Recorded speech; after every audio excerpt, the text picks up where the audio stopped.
안녕하세요. 건강솔루션 전해드리는 TV닥터 처방전, 저는 김빅토리아노입니다.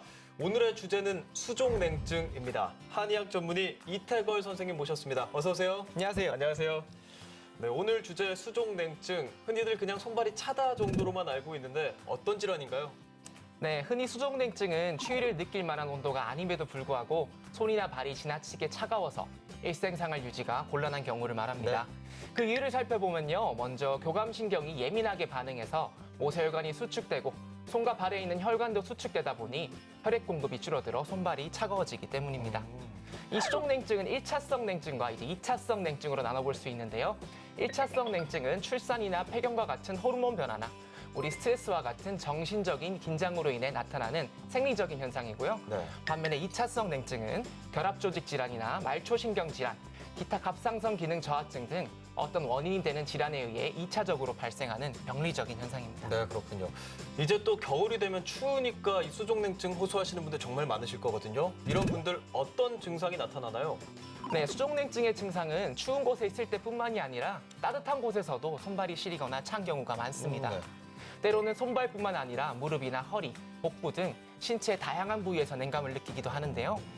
겨울이 되면 증상이 더욱 심해져서 전기담요를 늘 틀거나 양말을 계속 신고 있어야 하는 특징이 있습니다. 맞습니다. 제 주변에도 항상 이렇게 따뜻한 수면 양말이라 그러죠. 이런 거 신고 있는 사람들이 있는데 그런 분들 보면 여성인 친구들이 좀 많거든요. 여자가 더 많이 발생한다는 말이 있던데 맞는 건가요? 예, 맞습니다.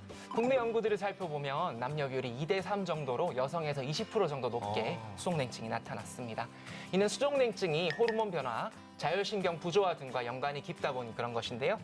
초경을 시작으로 임신과 출산, 폐경을 경험하는 여성이 남성에 비해 호르몬의 변화가 크고 정서적으로 섬세하고 예민한 특성이 있기 때문이라고 할 수 있습니다. 네, 여성이 20% 더 많이 발생한다고 합니다. 알겠습니다. 이 수족냉증 어떻게 진단할 수 있을까요? 아쉽게도 수족냉증을 확진하는 특별한 방법은 아직까지 없습니다. 일단 앞서 언급한 증상들이 6개월 이상 지속되어야지 수족냉증이라고 진단을 할 수가 있습니다. 조금 더 정밀하게 진단을 하기 위해서는 이제 우리 적외선 체열 진단 측정기나 아니면 심박 변이도, 맥파 진단기 등을 이용해서 진단에 참고를 합니다. 또 2차성 냉증과 같이 다른 질환과 동반되어 수족냉증이 나타나는 경우도 많기 때문에 원인을 되는 이제 기저질환을 구분하기 위한 검사가 필요합니다. 이번엔 수족냉증과 관련해서 사연이 도착했습니다. 선생님께서 사연 잘 듣고요. 알맞게 처방 내려주시면 되겠습니다. 알겠습니다. 사연 시작하겠습니다. 안녕하세요. 다가올 겨울이 두렵기만 한 수족냉증 20년 차 울산의 30대 여성입니다. 이제는 일상이 돼버린 수족냉증. 최근에는 이 증상이 진화한 건지 묘하게 다른 증상이 나타납니다. 뭔가 손과 발에 까맣게 변한 느낌이 들거든요. 막 가렵기도 하고 그냥 기분 탓인 걸까요? 이런 변화가 있으면 수족냉증이 아니라 다른 질환일 수도 있다던데 뭐가 어떻게 된 건가요? 라고 사연 보내주셨습니다. 수족냉증 증상에서 막 손발이 변한다, 까맣게 변한다 이런 것도 포함이 되나요?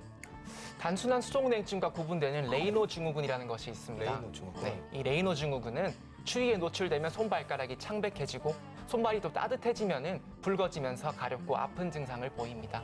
이러한 증상이 있는 경우는 류마티스 관절염이나 피부 경화증 같은 결합조직 질환의 초기에 해당할 수가 있습니다. 이때는 류마티스 검사 같은 혈액 검사를 하거나 냉부화 검사를 진행하게 됩니다. 네, 사연자분도 레이노 증후군 한번 좀 알아보셔야겠습니다. 그런데 이렇게 사연자분처럼 수족냉증 심하신 분들은 겨울이 아니더라도 여름에도 좀 심각하다라고 생각하시거든요. 여름에도 일어날 수 있는 건가요? 네, 그렇습니다. 더운 여름에도 꼭 수면 양말을 신고 자야 한다고 하시는 분들이 해당이 됩니다. 네. 이런 분들은 그래도 봄, 여름에는 조금 증상이 줄었다가 가을, 겨울에 심해지는 경향이 있습니다. 혈액순환이 원활하지 못하여 손발까지 혈액이 잘 전달되지 않으면 이러한 증세를 1년 내내 달고 지내시기도 합니다. 근육량이 적은 사람들이 이런 증상을 많이 호소하시는데요.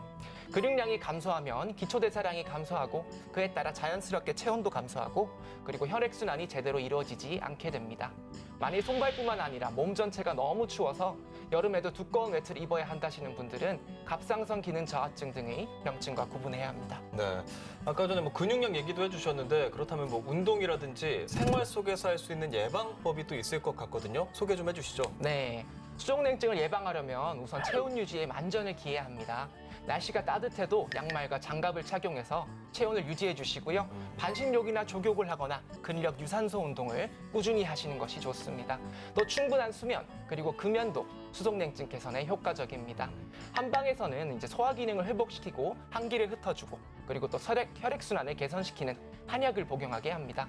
또한 자율신경계에 작용하여 통증, 혈액순환, 체온 등을 조절하는 침과 뜸 치료를 병행하면 효과가 좋습니다. 체온을 올려줄 수 있는 따뜻한 성질의 음식을 먹는 것도 도움이 많이 됩니다. 따뜻한 성질을 가지고 있는 단호박과 생강은 혈액순환을 활발하게 해주고 체온을 유지하는 데 도움을 주어 수족냉증의 증상 완화에 참 좋습니다. 이번 코너는 이 OX 퀴즈로요. 긴가민가 알쏭달쏭했던 그 건강 속설을 정확하게 알아보겠습니다. 선생님 문제 내주시죠. 네.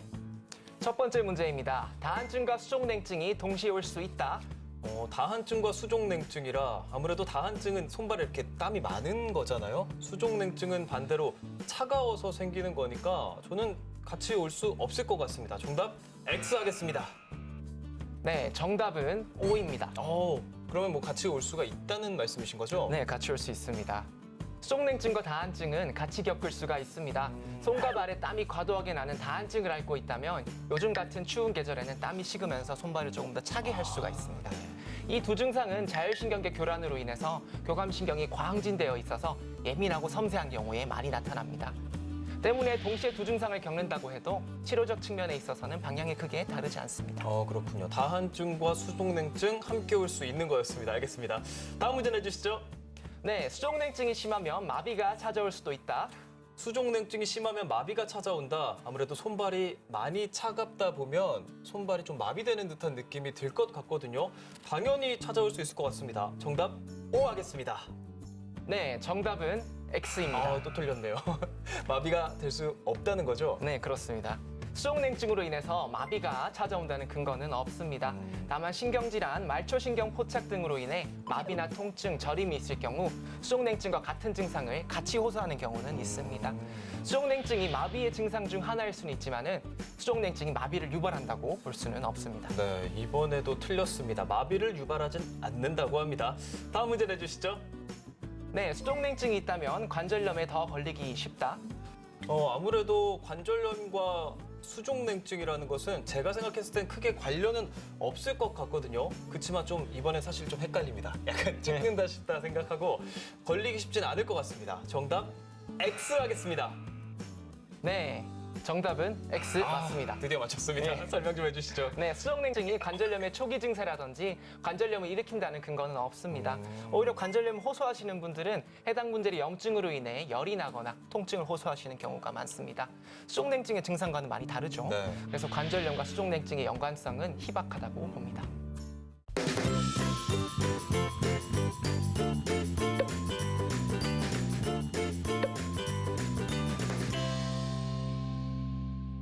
TV닥터 처방전 벌써 마칠 시간이 됐습니다. 선생님 마지막으로 한 말씀 부탁드립니다. 네, 수족냉증은 차가운 거 외에 어떤 심각한 문제를 일으키지 않는다는 생각으로 방치되기가 쉽습니다.